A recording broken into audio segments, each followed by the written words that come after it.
창세기 읽기 이어가겠습니다. 지금 이 파일을 녹화하는 시간이 9월 26일, 아닙니다. 9월 25일 밤에요. 8시 좀 넘었습니다. 날씨가 시원하네요. 날씨가는 아직까지 햇살이 따가웠긴 한데 해가 떨어지기만 하면 아주 시원합니다. 우리가 지금 창세기 18장까지 읽었고 오늘 19장입니다. 창세기 전체가 여러분들 머릿속에 어, 어떤 내용으로 구성되어 있는지 들어있죠. 창조 이야기부터 시작해서 요셉이 죽는 이야기까지입니다. 창조 이야기, 그리고 인간의 타락 이야기, 어, 노아 홍수 이야기, 바벨탑 이야기, 그 뒤로 족장들이 본격적으로 등장하죠. 아브라함의 아버지 데라와 같이 갈대우르를 나와서 하란에 머물다가 아버지 데라가 죽고, 예, 아브라함이 조카 롯 데리고 자기 아내 사레, 그 당시까지 아니고 사레라고 불렀어요. 같이 이 가나안 지역으로 내려옵니다. 그 이야기서부터가 족장들의 이야기죠. 아브라함, 이삭, 야곱, 어, 이어집니다. 아브라함, 이삭, 야곱. 이 세 사람 이야기가 보통 이제 이스라엘의 족장으로 주인공으로 나오지 않습니까? 네. 아브라함의 하나님, 이삭의 하나님, 야곱의 하나님, 그 유명한 표현이 있어요. 근데 사실은 요셉 이야기도 굉장히 깁니다. 중요합니다. 창세기에서요. 그러니까 학자들에 따라서 이 족장들을 세 명으로 보지 않고 네 명으로 보기도 합니다. 아브라함, 이삭, 야곱, 요셉까지요.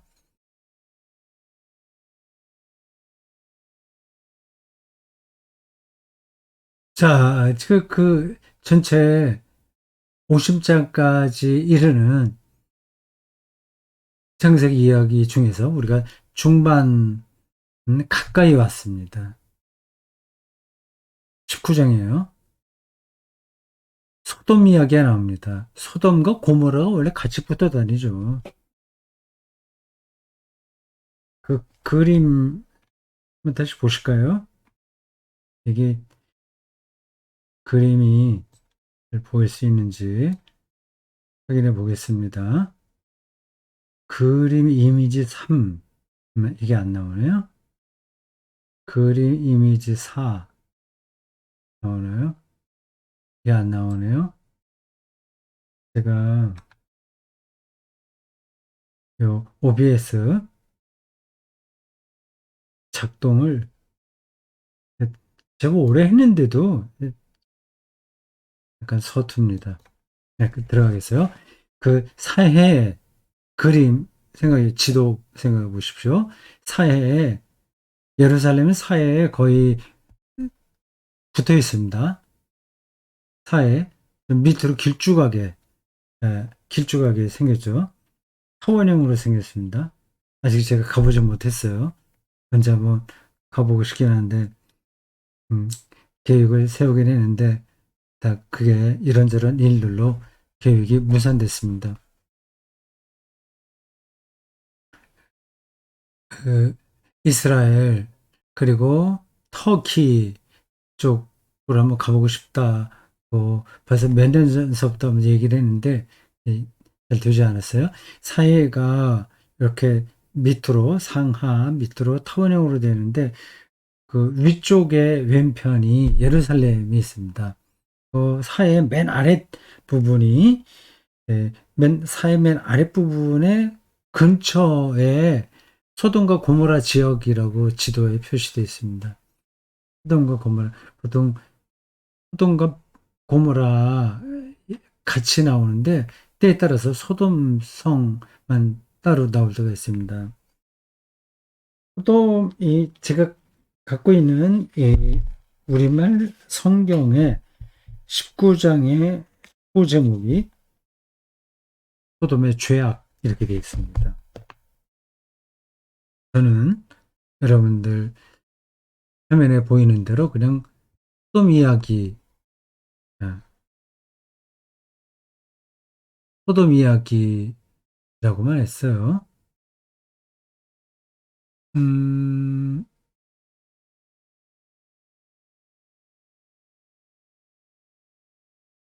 뭐가 잘못되어 있는데요. 다시요.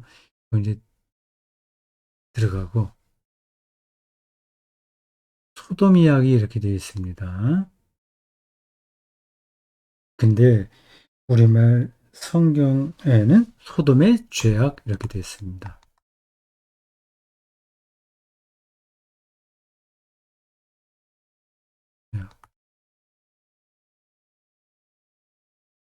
우리가 이제 읽으면 나오겠지만 동성애 문제 비슷한 것도 나오고요. 그래서 성적인 문란이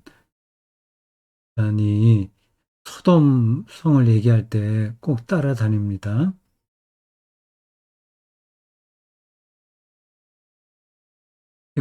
그게 어느 정도로 정확한지는 우리가 사실 잘 모릅니다.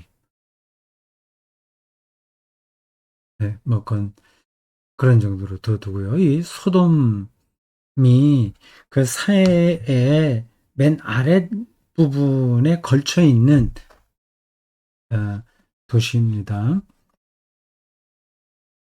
거기에 이제 아브라함의 조카 롯이 살고 있었다고 하는 거 아닙니까? 아브라함과 롯이 같이 지내다가 부에세반가 그쪽에 지내다가 근데 어, 양을 키우는데 양과 소를 키우는데 풀밭 그 문제로 인해서 양쪽에 어, 그 종들이 서로 싸우고 목자들이 서로 싸우고 하는 바람에 아브라함이 갈라서기로 했습니다. 롯에게 네가 먼저 좋은 것을 택해라. 그럼 내가 반대쪽을 택하마. 그렇게 했습니다.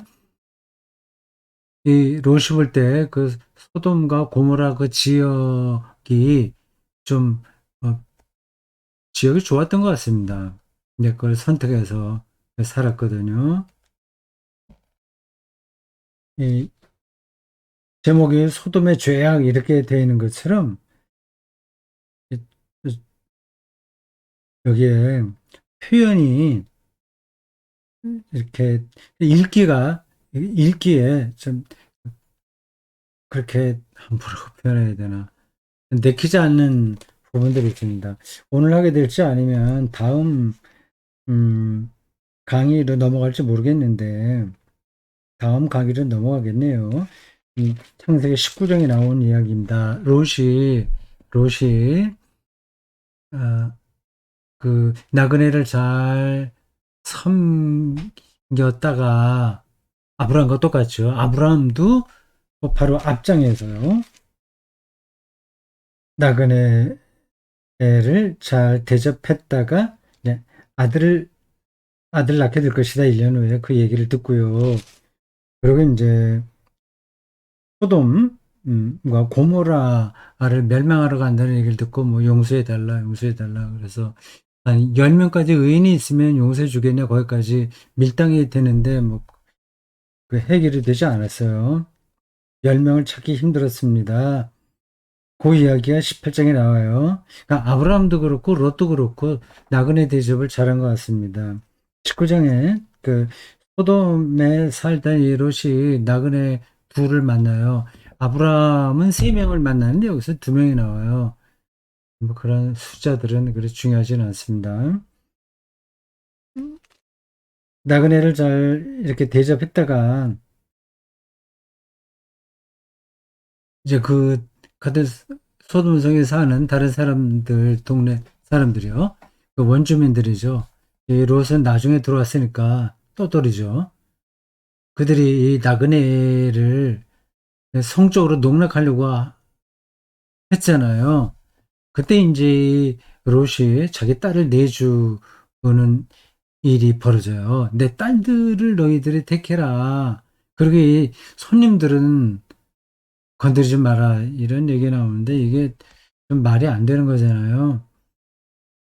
그 당시 아주 특별한 경우에 그런 경우가 있긴 있었던 것 같습니다. 그런 것도 지금 우리가 읽기는 좀 애매하죠.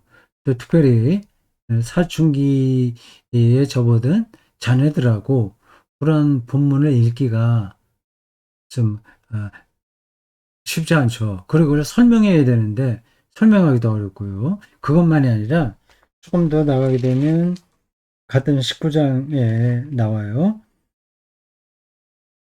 롯이 근데 불과 유향으로 소돔 고모라가 완전히 불바다가 됐을 때 천사들의 인도로 구원받잖아요. 수월이라고 하는 성으로 임시 피했다가 거기서 더 무슨 이유인지 모르겠는데 견디지 못하고 산으로 뛰어납니다. 이러한 전승들이 어떻게 그 고대 유대인들에게 이스라엘 사람들에게 내려왔는지 제가 그 과정을 다 살피지는 못했습니다. 그냥 있는 그대로 말씀드리는 거예요. 산에 들어가서 살다가 산에 굴에 들어가서 살다가 그 딸이 이런 의논을 하는 겁니다. 우리 아버지가 나이도 들고 해서 다시 재혼하여 아기를 낳을 수도 없는데 이거 어떻게 하냐 대를 이어야 되는데 안 되겠다. 아버지 술 마시게 하고 우리 차례대로 들어가서 어, 아버지의 후손을 낳게 하자 그런 걸 결정합니다. 그래서 그게 그대로 이루어져요. 네, 이런 본문들도 사실은 자네들하고 같이 읽기가 쉽지 않죠? 뭐 그것만이 아니라 뒤로도 비슷한 것들 많이 나옵니다. 그냥 많이 나온다기보다도 나와요. 그래서 성경은 어떤 걸 감추고 하지 않아요. 부끄럽다고 해서 감추지 않고 있는 그대로를 말합니다. 감정 넣지 않고 있는 그대로 서술합니다. 감정을 빼고 있는 사실만 그대로 따라가는 글이 힘이 있어요. 저도 설교하면서 그런 거를 종종 느낍니다. 설교를 하거나 들을 때 많이 느껴요. 어떤 설교자들은 흥분해서 얘기하거든요. 막 고함치기도 하고 모션이 또 많기도 하고 그렇게 되면 듣는 사람이 거기에 이제 마음이 가서 그 내용을 잘 따라가기 힘듭니다. 뭐 그렇게 과잉 액션을 취하면서도 내용만 충실하면 괜찮죠. 근데 내용이 없이 액션만 큰 경우가 많이 있습니다. 정말 진리 안에 들어간 설교자라고 한다면 흥분하지 않을 거예요. 그리고 미사려구, 형용사 뭐 그런 것들을 잘 쓰지 않을 겁니다.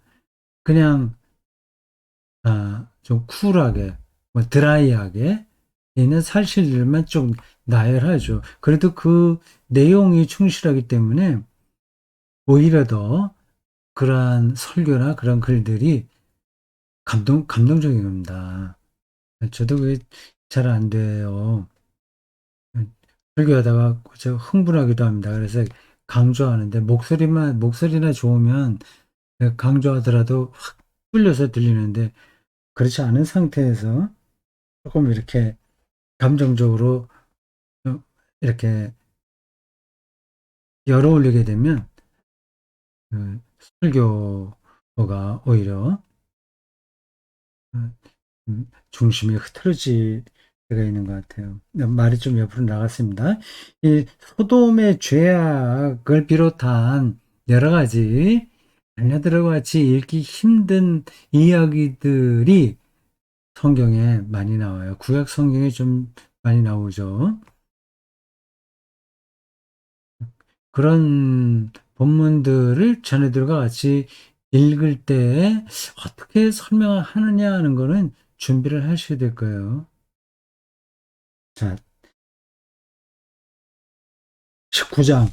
예, 소돔 이야기입니다. 좀 껄끄러운 그런 이야기예요. 가보겠습니다. 본문을 읽어가면서 필요한 부분들을 설명하겠습니다.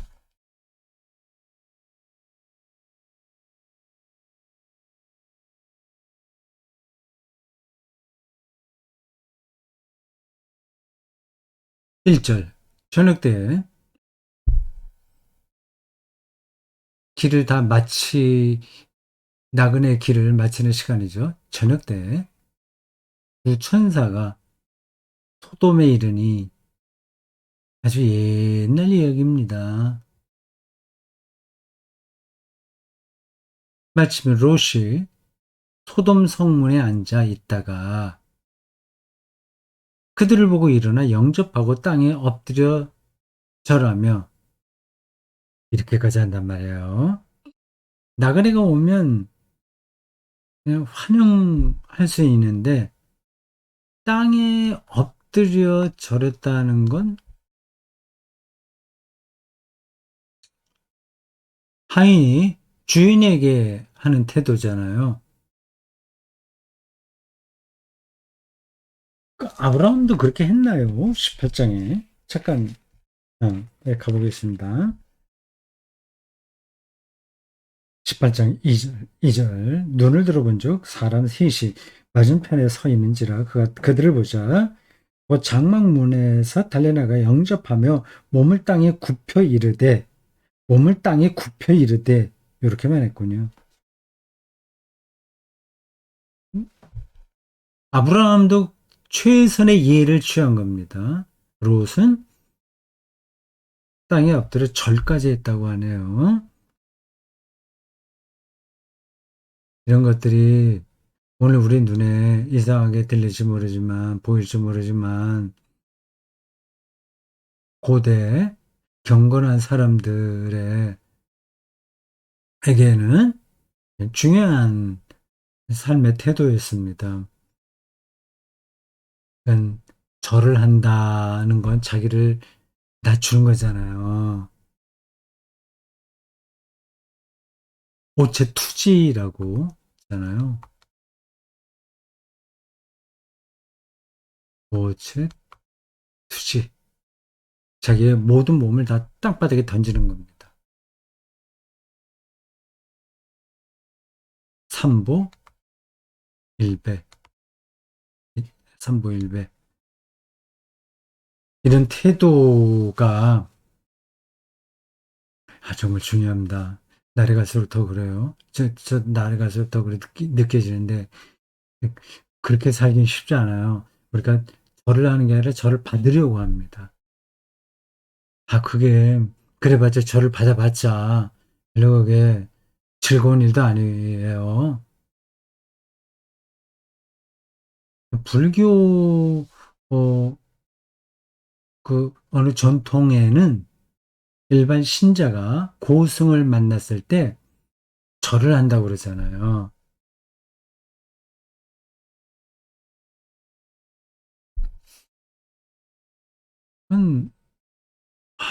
또 권위적이다. 뭐, 고승이 신이냐, 같은 인간인데 뭐 절까지 하고 그래.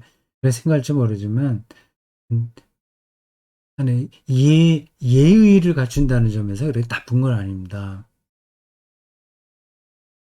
어, 우리가 실제로 땅에 엎드려서 지내지는 못하지만, 만물에 대해서 그런 태도를 견지하는 건 필요해요.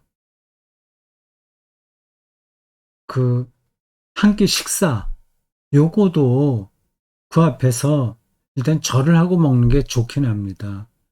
그 한 끼 밥이 그 밥상에 오르려면 얼마나 많은 과정이 있었겠습니까? 그냥 거룩한 사건이거든요.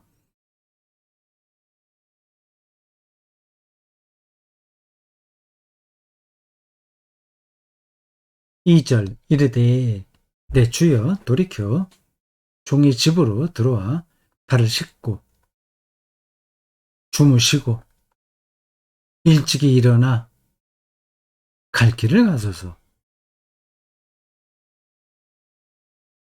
아주 간단한 문장인데 여기에 그 모든 것들이 다 포함됐습니다. 낯선 사람에게 이렇게 대하기는 쉬운 게 아니잖아요. 특히 현대에서는 거의 불가능한 겁니다. 아, 저 같은 경우도 마찬가지예요. 저는 지금 아파트에 사는 게 아니라 일반 주택에 삽니다. 시골이에요. 우리 마을이 한 집들은 뭐 한 4, 50채 되는 것 같은데 빈집도 많고 해서 한 20여 가구 정도 될까요?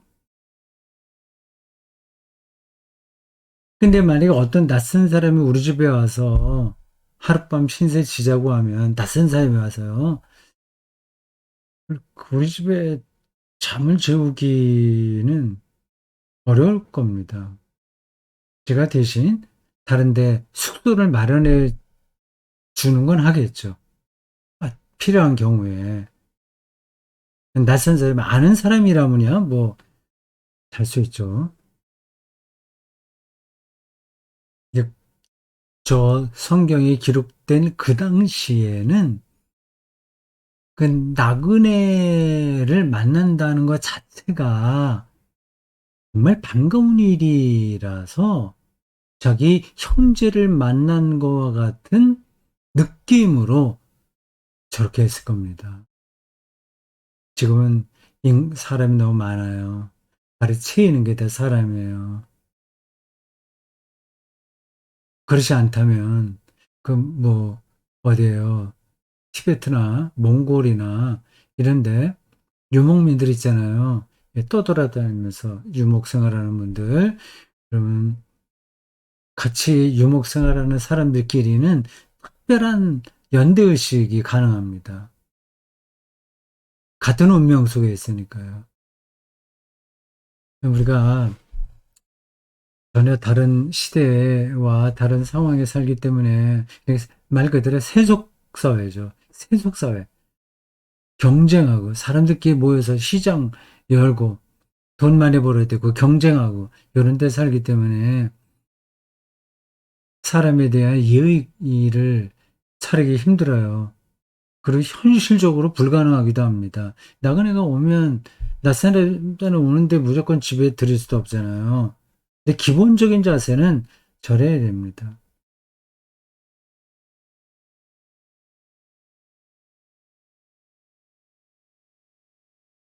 3절. 롯이 간청하며 그제서야 돌이켜. 아, 이 사람들 먼저 대답하네요. 아니다. 우리가 거리에서 밤을 새운다. 예, 돌이켜 그 집으로 돌아온지라 간청하니까 들어왔어요. 롯이 그들을 위하여 식탁을 베풀고 무교병을 구우니 그들이 먹으니라. 여기서 왜 무교병이라고 했을까요? 그냥 빵을 구웠다 하면 되는데 무교병 이거 6월절 때 먹는 거 아닙니까? 아직은 6월절 절기가 그 당시는 없을 때죠. 무교병은 좀 맛이 없거든요. 이제 부풀지 않으니까요. 이건 제가 잘 모르겠습니다. 왜 굳이 그냥 빵을 구운이 하면 되는데 무교병이라고 딱 단정을 했을까 궁금합니다.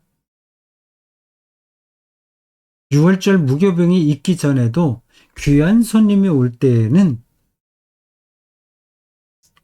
이렇게 누룩을 넣어서 부풀린 빵이 아니라 좀 딱딱한 누룩 없는 무교병을 대접하는 전통이 있었을까요? 그것까지는 잘 모르겠습니다. 일단 이렇게 그들이 저녁 식사를 맛있게 예, 했습니다. 4절 그들이 눕기 전에 그 성사람 소돔 백성들이 노소를 막론하고 원근에서 다 모여 그 집을 에워싸고. 특이합니다. 이런 일이 왜 벌어졌을까요? 잠자기 전이에요. 한국 사람들의 소돔 백성들 여기저기 저 살기도 하고 성 안에 있기도 하고 성 아니라고 해서 지금처럼 이렇게 도시로 된 건 아니죠. 노소를 막론하고 어린이들도 왔다는 거는 이 사람들이 꼭 나쁜 뜻으로 왔다기보다 오래간만에 나그네가 낯선 사람이 왔으니까 한번 구경하고 싶다는 뜻으로 온 것처럼 보여요. 그 뒤에 이제 전개되는 대로 성적인 욕망을 그 나그네를 통해서 해결하려는 생각이었다면 노소가 오지 말아야죠. 아주 늙은 사람이나 아주 어린 사람은 올 필요가 없는 거죠.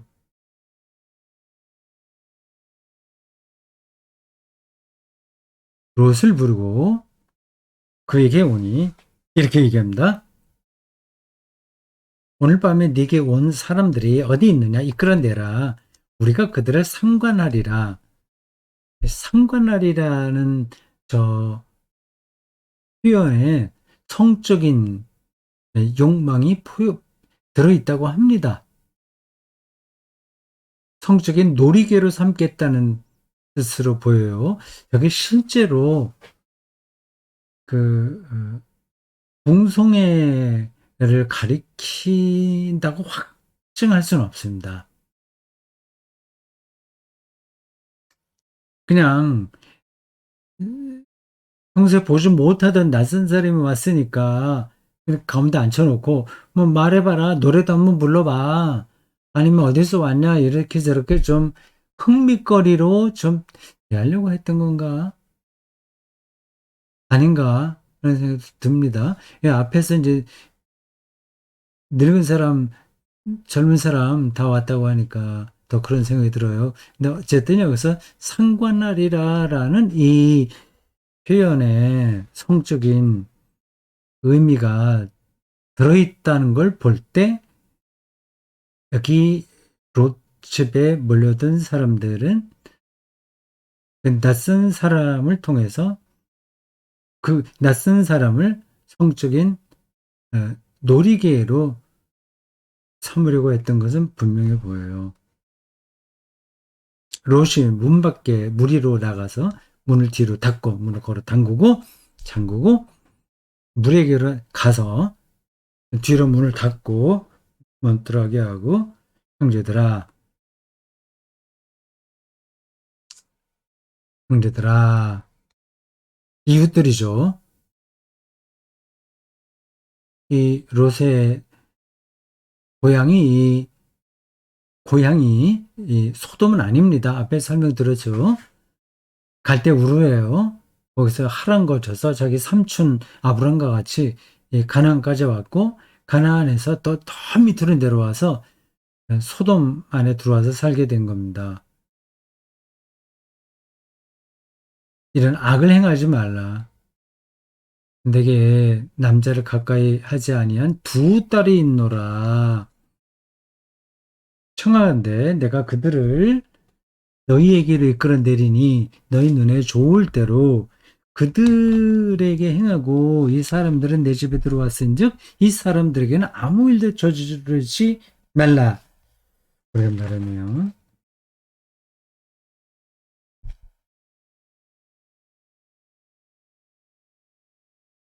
성서 주석에 보면 사사기 14장 22절 아래도 비슷한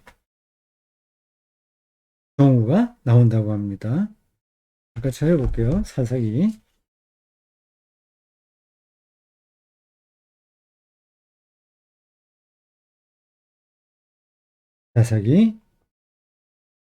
19장 22절.